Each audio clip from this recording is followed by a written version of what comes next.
자, 제목은 시장과 전장.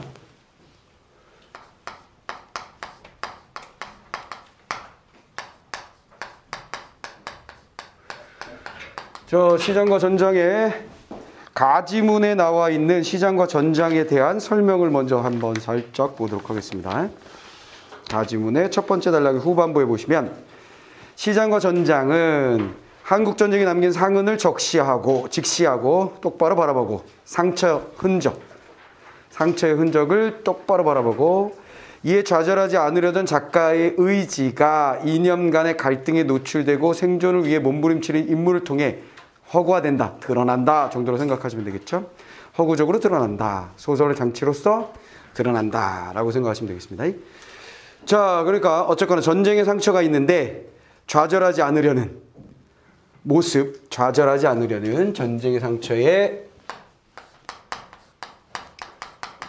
전쟁은 당연히 상처를 줄 건데 그것에 의해 좌절하지 않는 모습, 좌절하지 않는 모습을 무엇을 통해서 드러내느냐?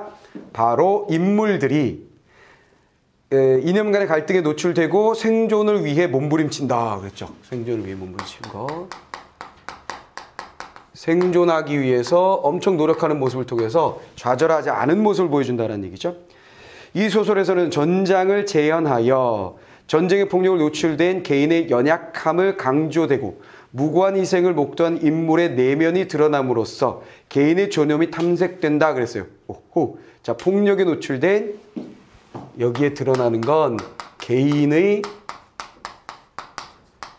연약함이 드러나면서 또 한 가지 여러분들이 찾아볼 수 있는 건 무고한 희생,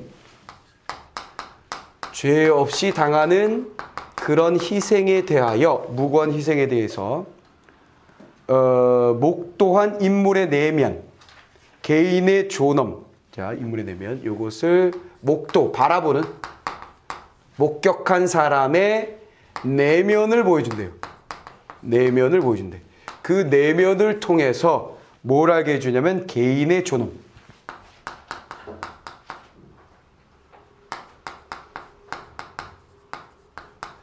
자, 그러니까 이 소설에 뭐가 나올 거냐면 연약한 전쟁통에 연약하게 당하는 사람들 나올 거란 얘기야. 첫 번째 포인트는. 오케이? 전쟁에 희생당하는 사람의 모습이 나올 거고 연약하게 희생을 당한 그 모습을 바라보는 사람들의 내면. 그래서 개인의 존엄성, 요거를 강조하는 그런 소설이다. 뭐 그런 얘기예요. 자, 그러면 그런 게 있는지 한번 확인해 봅시다. 자, 넘어갔어. 작품. 피란 갔다가 바로 대사로부터 시작됐죠. 현대소설은 이렇게 시작되게 내는 경우가 굉장히 많아요. 앞부분에 줄거리 없고 그냥 바로 인물의 대사부터 시작하는 경우가 굉장히 흔하죠.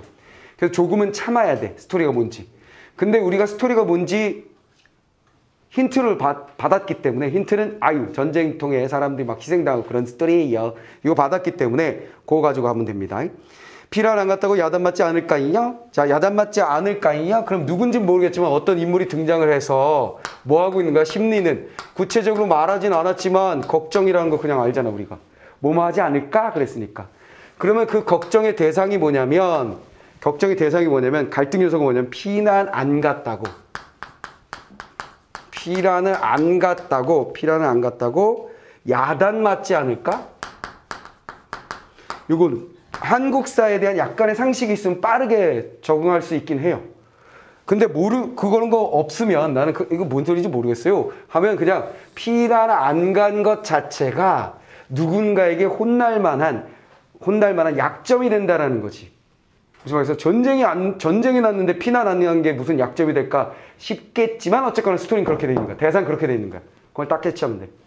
살짝 배경을 설명해 주면 6.25 전쟁이 나고 그때 당시에 서울에 대통령이 그때 누구였어요? 6.25 전쟁 당시에 이승만 대통령이었잖아요. 오케이? 그때 당시에 전쟁이 나고 서울에서 라디오 방송이 막 나왔단 말이야. 뭐라고? 우리 국군이 금방 다 처리할 거니까 생업에 종사하시면 걱정하지 마시고 지키십시오. 막 이렇게 얘기했어. 절대로 물러서지 않을 것이며 막 그랬어요. 근데 그 방송이 실제로는 대통령은 이미 도망가고 난 뒤였단 말이야. 뭔 말 알겠어? 근데 많은 사람들은 그럼에도 불구하고 전쟁에 대한 두려움으로 어짜저짜 해가지고 한강 다리를 막 넘어가던 사람들도 있었고, 어떤 사람들은 그 방송을 듣고 그 방송을 믿으면서 그냥 대강 지하실 같은 데 숨어 있었던 사람도 있었다라는 거지. 근데 서울은 빼앗기게 되고 인민군들이 밀려오게 되고, 그 상황에서 어떤 사람들은 끌려가기도 하고, 어떤 사람들은 야, 이제 드디어 사회주의 국가가 우리 남한에도 이루어질 수 있겠군 하고 부역하기도 하고 도와주기도 하고, 또 어떤 사람들은 멋모르고 있다가 뭐야, 세상이 바뀐 거야? 그럼 난 이쪽 편에 서야지 한 사람도 있을 거고, 또 많은 사람들은 두려움에 떨면서 숨어서 지내는 사람도 있었을 거라는 거지. 그리고 나서 서울이 수복되고 다시 되찾고 난 후에 숨어 있었던 사람이 나왔을 때 어떤 핍박을 받은 거야. 누구들 빨갱이지 하는 핍박을 받은 거예요. 그래서 난 숨어 있었는데 뭔 소리 하는 거예요, 이렇게 되는 거지. 그래서 오히려 피난을 안 갔다는 것 자체가 뭔가 약점이 잡히게 되는 그런 상황이 벌어진 거야. 그래서 누군지 모르겠지만 아직은 걱정하는 거야. 피난 안 갔다고 우리 야단 맞으면 어떡하죠? 하고. 됐지? 자, 윤 씨가 걱정스럽게 묻는다. 아하, 이 인물이 누구였던 거야? 윤 씨. 자, 걱정이란 말 나왔지? 걱정스럽게 묻고 있었다. 자, 김씨댁 아주머니도 아하, 새로운 인물, 또 다른 인물. 김씨댁 아주머니. 그러니까 아주머니가 성씨가 김씨인지 아닌지 몰라. 김씨댁이니까 김씨 집안의 아주머니인 것 같아. 얼굴도 잠시 흐려지다가 그러나 이내 쾌활한 목소리로, 흐림, 심리 따라가야지. 흐린 모습을 가지고 있다가 이내 쾌활한 목소리로, 쾌활한 목소리로 뭐라고 얘기합니까? 쌀 배급 주는데 야단치려고요. 세상의 불쌍한 백성들이 백성을 더 이상 어쩌겠어요. 어찌하지 않을 거예요. 더 이상 야단치진 않을 거예요 라고 말한 거죠. 그 근거는 뭐냐면, 쌀 주면서 불쌍한 사람들한테 그렇게 하겠어요? 근거는 뭔지 알겠지? 불쌍한 사람들한테 더 이상 그러진 않을 거예요. 왜냐하면 근거된 거. 자, 이런 게 항상 포인트야. 이 틀대로 계속 읽으면 돼요. 오케이? 인물 잡고 걱정했다. 피난 안 간 것 때문에 욕먹을까 봐. 그치? 인물 잡고 걱정하다가 쾌활한 모습으로 위로하면서 별일 없을 거예요. 왜냐하면 근거. 불쌍한 사람들한테 뭐라고 할 일은 없잖아요. 무슨 말이지? 이렇게 딱딱 정리하면 끝나는 거예요. 자, 그 다음에 핵심적인 갈등 요소가 나와 이렇게 딱 제시가 되고 난 다음엔 그냥 그것에 대한 반복이 어느 정도는 이어지게 될 거란 말이야. 그럼 거기서 이제 스피드를 쫙 내는 거지. 자, 그 다음. 자, 그래도 댁은 우리 애아범, 그래도 댁은 우린 애아범이 그래놔서 전에도 배급 못 타먹었는데, 그럼 뭐야? 아, 여긴 뭐야? 이 사람이 걱정하는 것은 애아범이 뭔가 인민군한테 뭔가 했었던 모양인가 봐요. 그쵸? 아범이 그래서 저 걱정이죠? 이렇게 얘기했어요. 아범이 걱정. 자, 그 다음에 이 마당에 그걸 누가 알겠어요. 어지간히 시달려나서 이젠 그렇게들 안 할 거예요. 아니에요. 더 이상 안 할 거예요. 뚝길을 건너 인도교 가까이 갔을 때, 따단, 자, 공간. 잡죠? 뚝길 지나 인도교 근처에 갔을 때. 됐죠? 인도교 가까이 갔을 때. 노량진 쪽에서 사람들이 몰려온다. 어느 구석에 끼어 있었던지 용케 죽지도 않고 20명 가량의 사람들이 떼지어 간다. 김씨댁 아주머니는 여보시오, 어디서 배급을 줍니까? 자, 김씨댁 아주머니 딱 잡고, 김 아주머니 잡고, 김씨댁 아주머니 잡고, 갈등 요소 계속 뭐야? 배급. 배급이 어디서 이루어지는지가 초미의 감신사고. 물었으나 그들은 미친 듯이 뛰어갈 뿐이었다. 여보시오, 어디서 배급을 줍니까? 다시 반복. 다시 물었으나 여전히 그들은 뛰어간다. 윤 씨와 김 씨댁 아주머니도 이제는 더 이상 묻지 않고 그들을 따라 뛰어간다. 뭐하니? 행동 따라가면 배급받으러 뛰어가는군. 됐고. 그들이 간 곳은 한강 모래밭이었다. 자, 그 다음에 어디로 갔다? 한강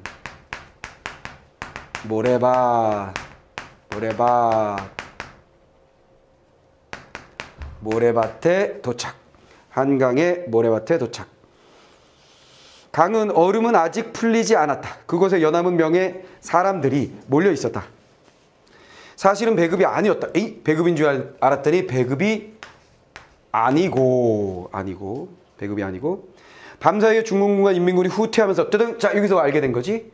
중공군과 상황 이제 인식이 되는 거죠. 중공군 그 다음에 중국 공산당 군이겠죠. 인민군이 남기고 간, 버리고 간, 후퇴하면서 날아가지 못한, 가져가지 못한 식량, 그들의 식량이다.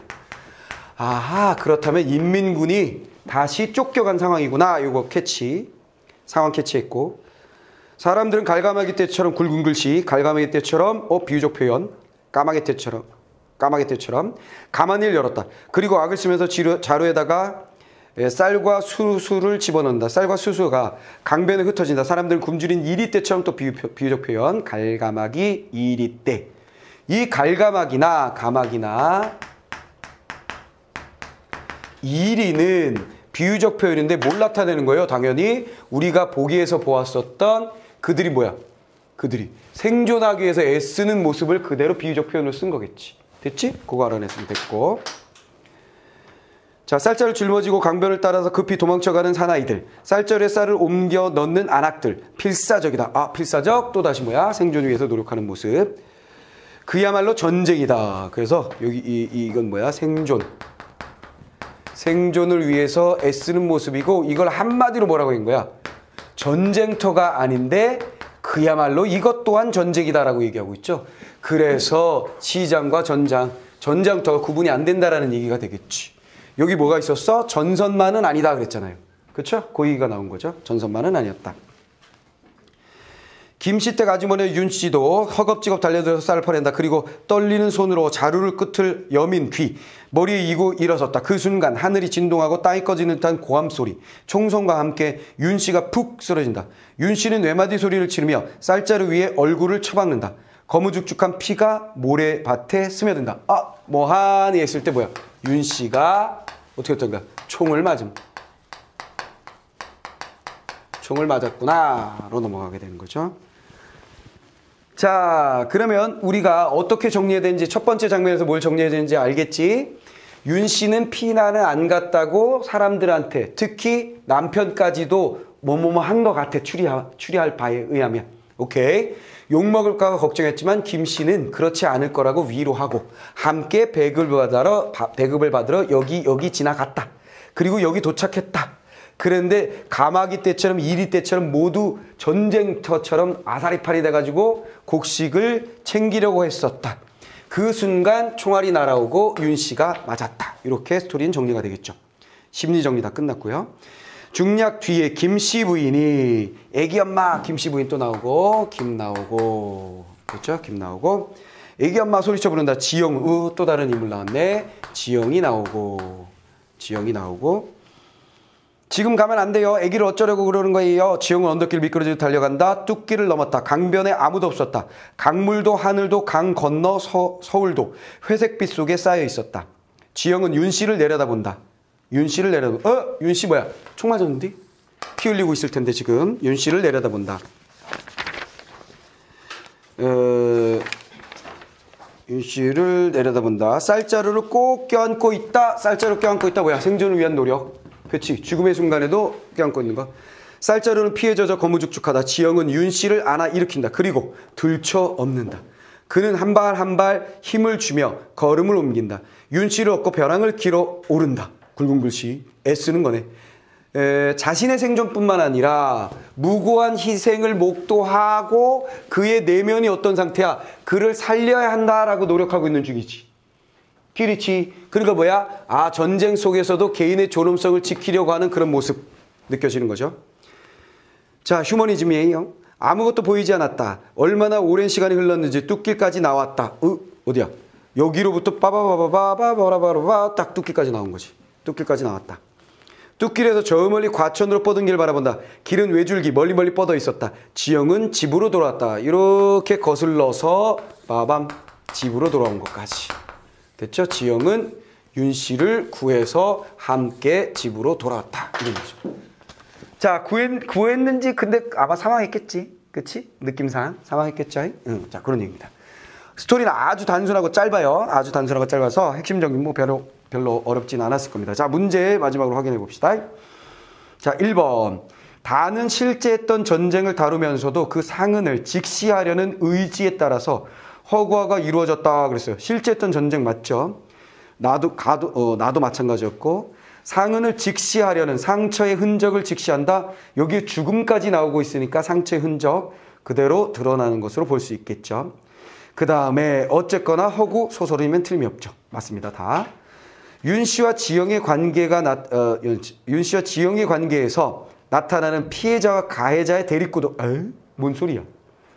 피해자 가해자 안 되잖아. 지영이 윤 씨 총 쏘고서 지금 들쳤고 가는 거야? 미안해요. 그러고 가는 거야? 아니잖아. 우리 알 수 없는 얘기지? 됐지? 누가 총을 쐈는지 우리는 알 수도 없어요. 이 소설에서. 자, 그러니까 피해자와 가해자의 관계는 절대로 안 되고 지영이 윤 씨를 돕는구나 라는 걸 우리가 알게 되는 거니까 4번 선택지 틀렸다는 거 명확하게 알게 되고요. 자, 그 다음에 4번 문제를 풀어봅시다. 식량을 얻으려다가 인물이 죽게 되는 것은 전장과 후방이 구분되지 않는 혼돈의 현장. 맞죠? 갈가마기 때는 전쟁으로 인해 기본적인 존엄성마저 상실한 채 살아가는 사람들의 모습. 그러네. 동물에 비유되고 있으니까. 그렇지? 그렇게 막 서로 막 싸우고 다투고 있는 모습은 인간의 기본적인 존엄성이 해쳐진 그런 상태라고 볼 수 있겠네요. 굶주린 이리 때는 사람들이 전쟁의 폭력에 노출되어 이웃의 죽음조차 외면하는 냉혹한 존재로 변해버렸음을 드러낸다 그랬는데 요거는 순서를 잘 봐야 되겠지? 이리 때였다. 그들은 생존을 위해서 애쓰고 있었다. 이것은 마치 전쟁터와 같았다. 하고 난 다음 윤 씨가 총을 맞았죠. 그렇지. 그러니까 이 사람들이 이리 때고 갈가마게 때인 것은 무슨 상황인 거야? 그냥 먹으려고 애쓰는 것 뿐이야. 됐지? 요거는 전혀 상관이 없어. 전혀 상관이 없습니다. 순서 잘못 잡았네요. 자, 그 다음에 피해 젖은 쌀자루는 전쟁의 폭력이 무고한 인물에게 끼친 전쟁의 상흔. 당연하죠. 벼랑을 기어오른다는 전쟁 속의 생존을 위해 몸부림치는 인물. 맞지? 됐죠? 자신의 생존뿐만 아니라 윤 씨의 생존까지도 책임지려고 하는 그런 모습 드러나 있었죠. 자, 그 다음에 5번에 나다에 대한 이해로 가장 적절한 거 나는 해결했고 3번 지영은 윤 씨 때문에 김 씨 부인이 만류에도 불구하고 강변을 나갔다 그랬어요. 윤 씨 때문에 그렇지. 간 거 맞고 김 씨 부인의 만류 김 씨 부인이 애는 어쩌려고 애 엄마가 이렇게 얘기했으니까 맞죠. 윤 씨가 식량을 마련하기 위해 사람들을 따라 도착한 곳은 인도였다. 아하, 우린 장소 따라다니는 건 기본이니까 한강 모래밭이었죠. 그러니까 이런 게 유치한 문제라고 생각할 수도 있는데 자주 등장을 하니까 그러니까 공간의 문제는 자주 등장한다 그랬잖아요. 그렇죠? 그래서 항상 우리는 공간하고 시간하고 체크하면서 읽으셔야 됩니다. 자, 그 다음에 김씨 댁 아주머니는 피란을 갔던 것을 걱정하는 윤 씨를 안심시키려 하였다 그랬어요. 에이, 뭔 소리야? 살짝 바꿔놨지? 피란을 안 간 게 문제라는 거야. 이거 출제자가 왜 낸 거야? 피란을 안 간 거가 걱정이지 간 게 무슨 문제일까라고 생각할 것 같으니까 살짝 바꿔놨지. 그렇지? 살짝 바꿔서 답이 이것도 답인데? 막 이렇게 생각해버리는 거지. 자, 그 다음에 다의 서술상 특징 한번 보겠습니다. 인물의 회상을 통해서 인물 간의 갈등의 원인을 제시하고 있다고 그랬는데 회상 없죠. 계속 순차적으로 흘러가고 있기 때문에 과거가 없기 때문에 당연히 회상이 없지. 이해됐지? 그 다음에 전에 한번 내가 회상에 대해서 한번 정리해줬죠? 회상이란 여기도 나왔지만 인물의 여기 이렇게 됐잖아. 인물의 됐지? 즉 회상이라는 것은 기본적으로 서술자가 하는 게 아니라 등장인물이 하게 돼요. 물론 서술자가 1인칭 서술자인 경우에는 등장인물이기도 하기 때문에 회상할 수 있겠죠. 근데 회상은 항상 뭐가 있다 그랬어요? 웬만하면 장치가 있는 경우가 많다. 회상의 장치는 항상 뭐라 그랬어? 되돌아보니, 생각해보니, 떠올랐다 이런 말이 나오는 경우가 흔하다 그랬어요.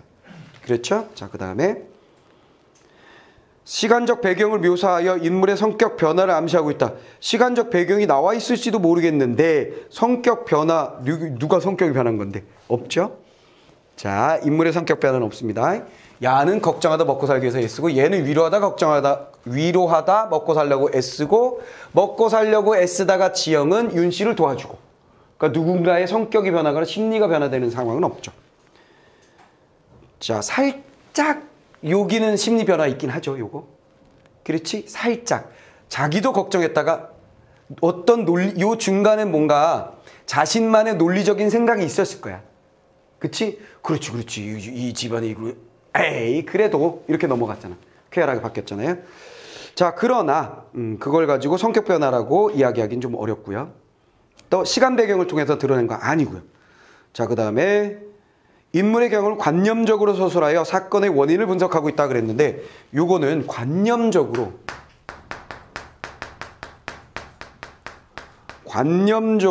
서술한다라는 얘기는 뭔 말이냐? 그러면 관념적은 항상 뭐라 그랬어? 머릿속에 있는 것. 반대로 생각하면 뭐라 그랬어? 구체적이지 않은 것이다 그랬어요. 알겠지? 관념적이라는 게 뭔지 알겠지? 구체적이지 않은 거. 오케이. 자, 그러면 인물의 경험을 관념적으로 서술한다. 경험을 서술할 땐 일반적으로 구체적으로 서술하게 되죠. 그러니까 그때 갔는데 몇 대를 맞았는데 피가 막 터지고 그 고통이 이루 말할 수가 없었다 뭐 이런 식으로 얘기하지 이걸 관념적으로 얘기하진 않아요. 관념적으로 얘기하면 내 존엄성이 헤쳐지는 경험을 했어. 이게 관념적이야. 알겠어? 알겠어? 어? 이해됐지? 내 말 알아먹었어? 그렇게 얘기해야 돼. 흔한 일은 아니네요. 흔한 일은 아니네요. 자, 그 다음에 대화를 통해 과거로 돌아가려는 인물의 심리를 보여주고 있다 그랬어요. 과거로 돌아가려는 건 또 뭔 소리야? 인물의 연속적인 행위를 제시하여 그렇지 연속적으로 막 이동하고 주워 담고 구출하고 등등등 행위를 제시하여 인물이 처한 긴박한 상황. 그렇지. 이게 중점적으로 다루고 있는 건 이거지. 됐지? 먹고 살기 위해서 애쓰는 사람들, 총을 맞아서 쓰러진 사람, 그를 구출하는 사람. 그치? 정신없이 달리고 막 기어가고 하는 장면. 그래서 긴박한 상황이 드러나는 거 틀림이 없죠. 됐지? 자, 이렇게 해서 두 개의 작품 한번 정리를 해봤습니다.